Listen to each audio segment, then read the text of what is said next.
Hello students, आज की इस वीडियो में हम आपका MPSC 01 का ही एक अगला चैप्टर लेके आए हैं। आपका यूनिट 12 है भारत और उसके पड़ोसी देश। और मतलब ये अगर आपका जो है MPSC 01 का ही एक चैप्टर है। अगर आपका यूनिट इसमें थोड़ा चेंज हो जाता है तो आपका मतलब कि चैप्टर ही आप देख सकते हैं अपनी बुक में।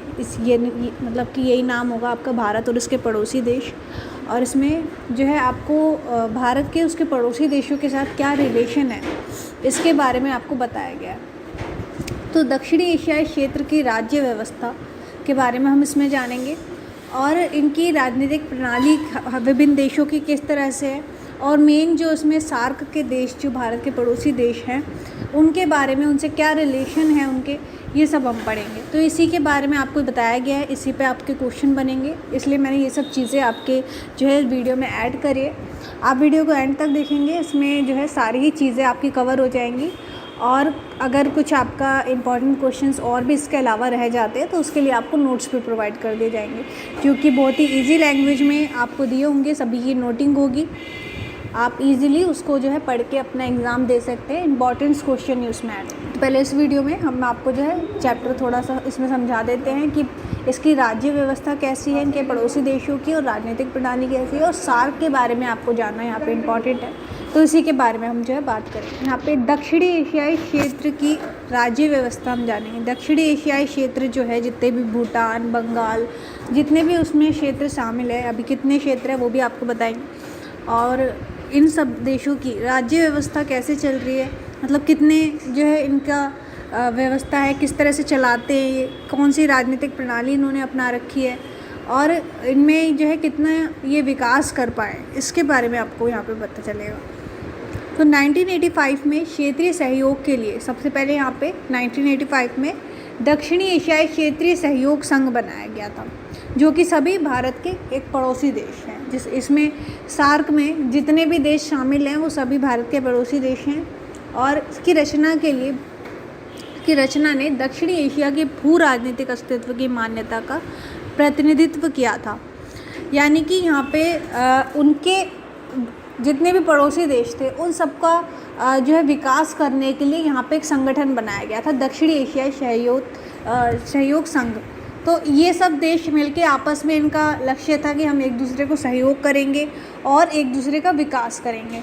तो इसीलिए ये संगठन इन्होंने बनाया और इसमें भारत भी शामिल है। तो इन सब में जो है काफ़ी डेवलप्ड इन्होंने फिर किया। उसके बाद अगर भारत की हम बात करें तो भारत इसमें जो है काफ़ी यहाँ पे जो है बड़ा क्षेत्र है। भारत का क्षेत्रफल अपने भौगोलिक आकार और स्थिति, आर्थिक और औद्योगिक आधार व सैन्य शक्ति के आधार पर प्रधान स्थिति प्राप्त है भारत को। यहाँ पे हम इन संगठन में से भारत की बात करें तो ये सबसे ज़्यादा जो है यहाँ पे शक्तिशाली है। और अपने भौगोलिक आकार और स्थिति, यानी कि इसका अगर हम भौगोलिक आकार की बात करें, इसमें बहुत बड़ा क्षेत्रफल है। इसके जो है बहुत भारत जो है काफ़ी राज्यों तक फैला हुआ है, काफ़ी देशों से इसकी सीमा मिलती है, तो इसका क्षेत्रफल काफ़ी बड़ा है हम कह सकते हैं। और आर्थिक विकास भी इसका काफ़ी हुआ है। और सैन्य शक्ति में भी भारत ने जो है काफ़ी जो है सैन्य अभियान किए हैं। इसी कारण ये जो है एक बड़ा सैन्य शक्ति है और एक इन सभी क्षेत्रों में एक प्रधान स्थिति अपनी प्राप्त करके यहाँ पे बैठा है। यानी कि हर क्षेत्र में, चाहे वो भौगोलिक आकार हो, चाहे उसका आर्थिक आकार हो, चाहे उसकी सैन्य शक्ति हो, सब में सर्वश्रेष्ठ कौन है, यहाँ पे भारत। तो भारत यहाँ पे प्रधान स्थिति बनाकर बैठा है। और इसके अलावा दूसरा है पाकिस्तान। पाकिस्तान भी एक पड़ोसी देश है।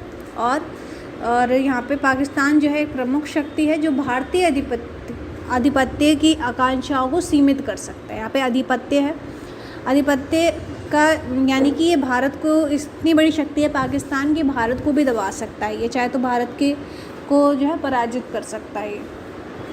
यहाँ पे पर पाकिस्तान क्या करता है, यहाँ पे समझौते पे आधारित है, यानी कि ये जो है एक समझौते के ज़रिए यहाँ पे टिका हुआ है कि भारत के साथ। तो ये दक्षिणी एशियाई राज्य व्यवस्था, इसके बारे में अगर और भी हम जानें तो इसकी राजनीतिक प्रणाली हम जान के जो है, अगर आपका ये क्वेश्चन बनता है मतलब कि दक्षिणी एशियाई क्षेत्र की राज्य व्यवस्था कैसी है, भारत के हमारे जितने भी पड़ोसी देश हैं या दक्षिणी एशियाई सहयोग संघ है, उनकी जो है राज्य व्यवस्था कैसी है। तो यहाँ पे सबसे जो है बड़ा आकार किसका है, भारत का, और दूसरी बड़ी शक्ति है पाकिस्तान। और अगर हम इनकी राजनीतिक प्रणाली की बात करें तो इन्होंने क्या क्या मतलब राजनीतिक प्रणाली यहाँ पे अपनाई हुई है। तो दक्षिण एशिया के यहाँ पे 2 देशों में भारत और श्रीलंका ने यहाँ पे जो है आज़ादी के बाद से लोकतंत्र अपनाया था। ये हम सबको पता है, भारत ने और श्रीलंका ने लोकतंत्र अपनाया। पाकिस्तान और बांग्लादेश ने लोकतंत्र एवं सैन्य दोनों प्रकार के शासन अपनाए। यानी कि जो पाकिस्तान और बांग्लादेश है वहाँ पे लोकतंत्र भी है और सैन्य शक्ति भी है। तो इन्होंने दोनों तरह की राजनीतिक प्रणाली को अपनाया। ये आपसे पूछा जा सकता है, आप इसको लिख भी सकते हैं। अगर आपका मतलब आप क्वेश्चन में से ऐड कर देते हैं आंसर देने में तो काफ़ी आपके अच्छे मार्क्स इसके मिलते हैं। तो पाकिस्तान और बांग्लादेश जो है यहाँ पे लोकतंत्र भी उसने अपनाया और सैन्य शक्ति भी अपनाई। और यहाँ पे भारत और श्रीलंका ने आज़ादी के बाद से लोकतंत्र व्यवस्था ही अपनाई थी। और भारत और बांग्लादेश के अगर पाकिस्तान और बांग्लादेश में लोकतंत्र और सैन्य यहाँ पे 2 बार मतलब इंक्लूड हो गया है। तो आप ये समझ सकते हैं कि पाकिस्तान और बांग्लादेश ने यहाँ पे सैन्य शक्ति और लोकतंत्र अपनाया। दक्षिणी एशिया के जो 2 देश हैं भारत और श्रीलंका, इन्होंने क्या अपनाया, आज़ादी के बाद से इन्होंने लोकतंत्र को अपनाया था। मालदीव में 1968 तक सल्तनत शासन था, पर 1968 में ये देश एक गणतंत्र, स्टूडेंट यहाँ पे स्पेलिंग मिस्टेक है, यानी कि ये गणतंत्र बना था उसकी 1968 के बाद मालदीव जो था।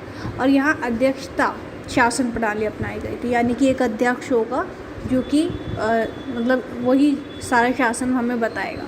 पहले सल्तनत शासन था पर बाद में जो है ये गणतंत्र बना, उसके बाद यहाँ पे अध्यक्षता शासन प्रणाली अपनाई गई। तो हम कह सकते हैं कि दक्षिण एशिया के सभी देशों में अलग अलग राजनीतिक प्रणाली है, एक सी किसी में भी एक सी राजनीतिक प्रणाली यहाँ पे नहीं है। तो ये इसका जो है इम्पॉर्टेंट पॉइंट है एक। इसके बाद जो है हम सार्क की अगर बात करें, दक्षिण एशियाई क्षेत्रीय सहयोग संघ, इसी पे आपका क्वेश्चन बनता है कि ये आपके जो आपका 2020 का आपका जो एग्ज़ाम था उसमें भी आपका एक क्वेश्चन आया था। दक्षिण एशियाई सहयोग संघ के बारे में आपको जो है टिप्पणी देनी है या फिर उसके बारे में आपको व्याख्या करनी है। यहाँ पे 1970 के दशक में बांग्लादेश के राष्ट्रपति जियाउर रहमान ने दक्षिण एशियाई देशों के एक व्यापार गुट के सृजन का प्रस्ताव किया था। जो जियाउर रहमान थे, इन्होंने ही सबसे पहले ये सहयोग संगठन बनाने की बात करी थी। इन्होंने सबसे पहले सभी जितने भी देश थे उनमें एक प्रस्ताव लागू किया था, एक पेपर की तरह, मतलब कि सभी देशों में वो भेजा था कि हमें एक सहयोग संगठन यहाँ पे बनाना चाहिए 1970 के बाद। फिर उसके बाद ये प्रस्ताव सब जगह पे मतलब गया और सब ने यहाँ पे इस पे अपने इच्छाएं जगाई कि हमें भी हाँ एक सहयोग संगठन बनाना चाहिए। इसके बाद मई 1980 में दक्षिण एशिया में क्षेत्रीय सहयोग का विचार फिर रखा गया था। मतलब कि 1970 में सबसे पहला प्रस्ताव रखा गया, फिर एक दूसरा जो इसके बनाने की फिर से बात की गई थी 1980 में सहयोग। फिर अप्रैल 1981 में 7 देशों के विदेश सचिव कोलंबो, ये कोलंबो जो है यहाँ के जो है विदेश मंत्री में पहली बार यहाँ पे मिले। इनकी समिति ने क्षेत्रीय सहयोग के लिए 5 व्यापक क्षेत्रों की पहचान की, यानी कि इन्होंने किस क्षेत्र में हमें जो है सहयोग करना चाहिए इसकी पहचान की थी। और यहाँ पे फिर उसके बाद एक सार्क बनाया गया था। सहयोग के नए क्षेत्रों में आने वाले वर्षों में जोड़े गए, यानी कि यहाँ पे बहुत से चीज़ें इन्होंने अपनाई थी कि हम किस किस क्षेत्र में जो है यहाँ पे अपना सहयोग देंगे। तो इन्होंने कृषि क्षेत्र को अपनाया था और हमें किस प्रकार से व्यापार करना चाहिए और किस तरह से हमारी जो है हम अपने देश को शक्ति पहुंचा सकते हैं और गरीबी हम मिटा सकते हैं। इन सब के क्षेत्र में इन्होंने जो है हम किस प्रकार से अपने आप को सहयोग दे सकते हैं, एक देश दूसरा देश को कैसे बचा सकता है, इन सब के बारे में इन्होंने यहाँ पे सहयोग करने को कहा था कि हम इन सब चीज़ों पे एक दूसरे को सहयोग देंगे। फिर उसके बाद ही सार्क की स्थापना यहाँ पे की। चार्टर में परिभाषित किए गए संगठनों के सबसे महत्वपूर्ण यहाँ पे उद्देश्य हम अगर हम बात करें, ये सब चीज़ों पे तो इन्होंने कहा था कि हम लोग इन सब चीज़ों पे जो है सहयोग देंगे, अपने कृषि क्षेत्र में, व्यापार क्षेत्र में, शिक्षा में और यानी सैन्य शक्ति में। तो इन सब चीज़ों में तो हम देंगे, पर इनके मुख्य उद्देश्य थे वो क्या थे। इनके क्षेत्रों की बात करें, यहाँ पे और भी चीज़ बताई गई है कि हम आर्थिक विकास करेंगे, सामाजिक प्रगति हम करेंगे और सांस्कृतिक विकास में तेज़ी लाने और सभी व्यक्तियों के स्वाभिमान के साथ रहने और अपनी पूरी क्षमता का एहसास करने का अवसर प्रदान करने के लिए ये संगठन सबसे पहले इन्होंने बताया कि हम अपना आर्थिक विकास, सामाजिक विकास और सांस्कृतिक विकास करेंगे। जो देश मतलब उस टाइम पे इतने डेवलप नहीं हो पाए थे, अब अलग अलग हो रखे थे सारे देश, तो किस वजह से जो है हम डेवलप नहीं हो पा रहे। अगर हम साथ में मिलकर सहयोग करते तभी जाके हम जो है अपने आप का जो है विकास कर सकेंगे और सबको अपने अपने अवसर हम जो है अच्छे प्रदान कर सकेंगे। तो इसीलिए यहाँ पे इन लोगों ने यह अपना संगठन बनाया था। ये इनका पहला उद्देश्य था। दक्षिणी एशिया देशों के बीच सामूहिक आत्मनिर्भरता को बढ़ा देना और मजबूती प्रदान करना, यानी कि हम एक दूसरे पे, अब अकेला देश तो कोई सारी चीज़ें नहीं कर सकता है, इसलिए दूसरा देश के साथ हम मिलेंगे, उसके पास जो संसाधन होंगे वो हम लेंगे और हमारे पास जो संसाधन हम मदद कर सकते हैं वो दूसरे देशों को देंगे। तो इस तरह से हम जो है एक निर्भर होकर एक दूसरे पे अपने आप को मजबूत करेंगे। जैसे कहते हैं ना, एकता में ही बल है, तो इस प्रकार से हम सभी देश एक होके अपने आप को मजबूती प्रदान करें। आपसी विश्वास, एक दूसरे समस्याओं के प्रति समझ बढ़ाने के लिए आपसी विश्वास यानी कि हम जो है एक दूसरे पे विश्वास रखेंगे और एक दूसरे की जो भी समस्याएं होंगी उसको हल करेंगे। दक्षिण एशिया के लोगों के कल्याण को बढ़ावा देने के लिए, जीवन की उनकी गुणवत्ता में और सुधार लाने के लिए यहाँ पे हम जो है कल्याण को बढ़ावा देंगे। किस प्रकार से हम जो है हर मतलब देश के लोगों के लिए क्या क्या चीज़ें कर सकते हैं जिससे उनका कल्याण हो, तो ये सब चीज़ें यहाँ पे हम करेंगे। घोषणा को 1983 में नई दिल्ली में विदेश मंत्रियों द्वारा अपनाया गया था। उसके बाद 1983 में जो है इस जो जियाउर रहमान ने यहाँ पे ये प्रस्ताव रखा था, फिर 1983 में इसको जो विदेश मंत्री थे कोलंबो, इनके द्वारा अपनाया गया। तो ये इनके उद्देश्य आपको मेन याद रखने। और सबसे पहले 1970 में जियाउर रहमान ने इनका प्रस्ताव जो है सभी देशों में भेजा था। यहाँ पे ये आप जो है इसको लिख सकते हैं। इसके अलावा स्टूडेंट मैंने यहाँ पे आपको शॉर्ट में बताया है, अगर आपको इसके और भी पॉइंट्स चाहिए जिस पे क्वेश्चन बन सकते हैं तो उसके लिए आप मुझसे नोट्स ले सकते हैं, या फिर इसकी ऑनलाइन क्लास आप लेंगे, उसमें आपको पूरा डिटेल में एक एक चीज़ जो है यहाँ पे बताई जाएगी। तो यहाँ पे थोड़ा आपको हम बता दें कि सार्क के अभी वर्तमान सदस्य क्या हैं, मतलब कि इसके पहले के सदस्य क्या थे और अभी के सदस्य कितने हो गए हैं इसके। जब शुरू में ये बना था इसमें ज़्यादा लोग शामिल नहीं थे, तो इसमें पहले अफ़गानिस्तान, बांग्लादेश, भूटान, भारत, मालदीव, नेपाल, पाकिस्तान और श्रीलंका, इन सभी देशों में जियाउर रहमान ने जो है प्रस्ताव यहाँ पे भेजा था।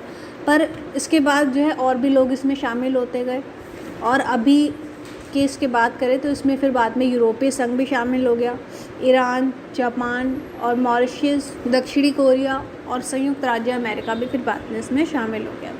और इन देशों के साथ इनके क्या संबंध थे भारत के, ये भी आपसे पूछा जाता है। इसमें मोस्टली आपका जो है नेपाल के साथ क्या संबंध थे और श्रीलंका के साथ क्या थे, ये सब चीज़ें पूछी जाती है। ये श्रीलंका वाला मैंने आपको इसमें पहले ही बता चुकी हूँ वीडियो में, आपका जो है ये वीडियो भी आप देख सकते हैं हमारी। और अगर आपको इसके और भी जो है मतलब हर देश के साथ इसके रिलेशन क्या है उसके भी आपको नोटिंग चाहिए तो वो भी आप हमसे ले सकते हैं। यहाँ पे बैठक के दौरान मंत्रियों ने 9 सहमत क्षेत्रों पे जो है इन्होंने प्रस्ताव रखा था। जैसे मैंने आपको बताया कि कृषि के क्षेत्र में और जो है सैन्य शक्ति में, इन सब चीज़ों में इन्होंने प्रस्ताव रखे थे। पर यहाँ पे मुख्य 9 चीज़ें थी जिन पे इन्होंने सहमति जताई थी कि हम इन सब चीज़ों पे अपना सहयोग देंगे। तो यहाँ पे कौन कौन सी वो चीज़ें थी, एक तो कृषि क्षेत्र में, ग्रामीण विकास में, दूर संचार में। संचार भी जो है यहाँ पे इन्होंने इसलिए किया था क्योंकि अगर हमारे पास मतलब संचार होंगे, हमारे पास जितनी सूचना हम जो है बढ़ा सकेंगे, जितनी जानकारी हम बढ़ा सकेंगे उतना ही हम विकास कर सकेंगे, इसलिए इस क्षेत्र में। मौसम में यानी कि मौसम की जो जितनी भी उनकी एजेंसियां बनती हैं या जितने भी हम किस तरह से विकास कर सकते हैं।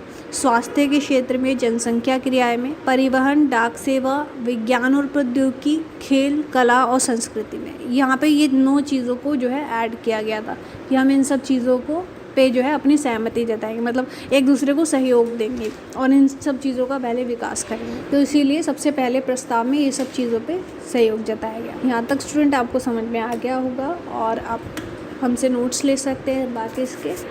और आपको कोई नेक्स्ट टॉपिक चाहिए स्टूडेंट तो वो भी आप हमें कमेंट में बता सकते हैं। इसमें आपका इम्पॉर्टेंट क्वेश्चन जो बनता है, दक्षिणी एशिया क्षेत्र राज्य व्यवस्था क्या थी, ये बनता है। और आपके जो है इनकी राजनीतिक प्रणाली इसमें आपको याद रखनी है कि किस देश में कौन सी राजनीतिक प्रणाली है और वो किस तरह से चल रही है। और सार्क के बारे में आपका क्वेश्चन बनता है, सार्क के बारे में इसलिए मैंने आपको यहाँ पे जो है थोड़ा ब्रीफ में बताया। और तीसरा जो आपका क्वेश्चन बन सकता है वो है सार्क के उनके जो देश हैं जितने भी, उनके साथ उसके क्या रिलेशन है।